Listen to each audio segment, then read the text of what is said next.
వరదలతో విజయవాడ నగరం అతలాకుతలమవుతుంటే ఇదే అదునుగా భావించిన దొంగలు రెచ్చిపోయారు. బుడమేరు వరదతో సర్వం కోల్పోయిన వారికి ఇప్పుడు దొంగల భయం పట్టుకుంది. అర్ధరాత్రి దొంగతనానికి వచ్చి కత్తులతో భయపెడుతున్నారని వాపోతున్నారు విజయవాడ వాసులు. ముత్యాలంపాడు శ్రీనగర్ కాలనీలో 3 బైకులు ఎత్తుకెళ్లారంటూ ఆందోళన వ్యక్తం చేస్తున్నారు. దొంగల బారి నుంచి తమను కాపాడాలని వేడుకుంటున్న బాధితులతో మా విజయవాడ ప్రతినిధి తిరుమలరావు మరింత సమాచారం అందిస్తారు. బుడమేరు వరద ముంపుతో సర్వం కోల్పోయామని ఆవేదన వ్యక్తం చేస్తుంటే బెజవాడలో మరో పక్క దొంగల బెడతో భయాందోళన నెలకొంది. విజయవాడలోని వంటంలో మనం ఉన్న వంటంలో అర్ధరాత్రి పూట దొంగలు హల్చల్ చేస్తూ ఇక్కడ నగరవాసులను అయితే భయాందోళనకు గురి చేస్తున్నారు. ఇక్కడ చూడొచ్చు విజువలో మొన్న అర్ధరాత్రి ఒక మహిళ ఇంట్లోంచి బయటకు రావడం జరిగింది. తెల్లవారుజామున 3 గంటల సమయంలో ఒక వ్యక్తి ఈ మెట్ల మార్గం ద్వారా ఇంట్లోకి ప్రవేశించి కొంత దూరం వెళ్ళాడు. వెళ్ళిన తర్వాత అక్కడ నుంచున్నాడు. వెంటనే లైట్ వేసి చూసేపాటికి ఎవరో గుర్తు తెలియని వ్యక్తి అని చెప్పేసి తెలిసింది. ఎవరు మీరని ప్రశ్నించే సమయంలో అతను ఒకసారిగా తల పైకెత్తి కత్తి చూపించి నిన్ను చంపుతానంటూ బెదిరించు తన బిడ్డలకు వెంటనే లేపడంతో ఇక్కడి నుంచి పరారవడం జరిగింది. ఏదైనప్పటికీ ఈ సర్వం కోల్పోయామని ఆందోళన చెందుతున్న సమయంలో ఈ దొంగల బెడద కూడా బెజవాడ వాసులను ఒకంత ఉలికిపాటికి తెలియజేస్తుందని చెప్పాలి.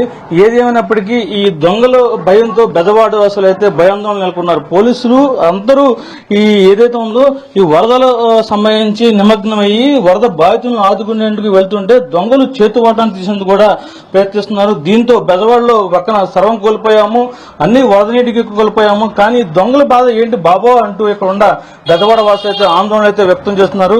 ఆ బాధితులతో కూడా మనం మాట్లాడే ప్రయత్నం చేద్దాం. అసలు ఎలా జరిగింది ఏంటనే ప్రయత్నం చేద్దాం. మరి చెప్పండి అమ్మా, అసలు ఏం జరిగిందమ్మా ఆ రోజు? ఏం జరిగింది? పావుతొక్కి 4 లేచానండి. నేను పొద్దున్నే లేచేటప్పటికి వాడు నుంచొని ఉన్నాడు. నేను ఇటు వస్తుంటే మనిషిని ఉన్నాను. ఉండేటప్పటికి అక్కడ నుంచొని ఉన్నాడు. ఎవరు మా అబ్బాయినని అక్బర్ అన్నా. నేను ఇంపళ్ళ లైట్ వేసాను. లేట్ వేసేటప్పటికి చూసుకుని నన్ను అరవబాకాన్ని కత్తి చూపించాను.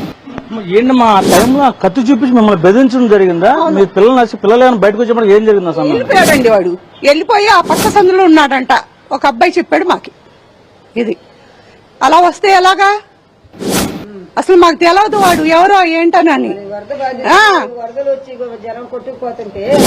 చెప్పండమ్మా, ఓ పక్క వరదలతో బాగా అల్లాడుతుంటే మరో పక్క దొంగతనాలు చేస్తున్నారు. మనం ఏం చేయాలి? అయితే మేము ఎక్కడ తట్టుకుంటాము?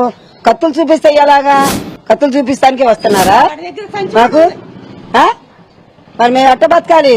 సమాజం పట్టించుకోరా? మీరు పట్టించుకోవాలి మమ్మల్ని కూడా కొద్దిగా.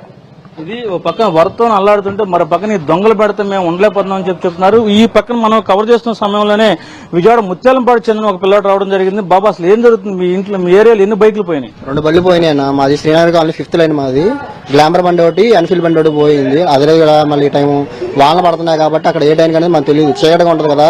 సాయంత్రం మనకి 6, 7, 8 టైంలో మనకి లైట్లు అయిపోతాయి. చీకటిగా ఉంటుంది. చాలా ఇబ్బంది పడిపోతున్నారు. బళ్ళు పోయి దొంగలు కూడా అలా వస్తుంటే జనాలు ఇంకేం చేయాలి చెప్పండి?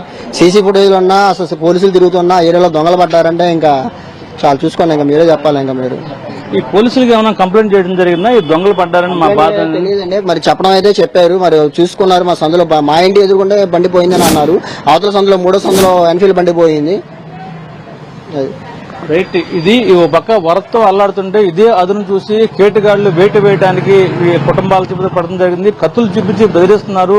ఒకసారి లైట్ వేసి గట్టిగా పిల్లల్ని పిలిచేపడి ఇక్కడి నుంచి పరారేయడని చెప్తున్నారు. ఒక పక్కన ఆస్తి కోల్పోయాము, సర్వం నష్టపోయాము, మరి దొంగల బెడద ఏంటి అంటూ బెజవాడ వాసులు అయితే ఆందోళన అయితే వ్యక్తం చేస్తున్నారు. ఇప్పటికైనా సరే పోలీసులు స్పందించి దొంగల మీద నిఘా పెట్టాల్సిన అవసరం ఎంతైనా ఉందని చెప్పేసి నగరవాసులు కోరుతున్నారు. ఇది కొండ పరిస్థితి. Video journalist Ajgar, Tirumala TV, Vijayawada.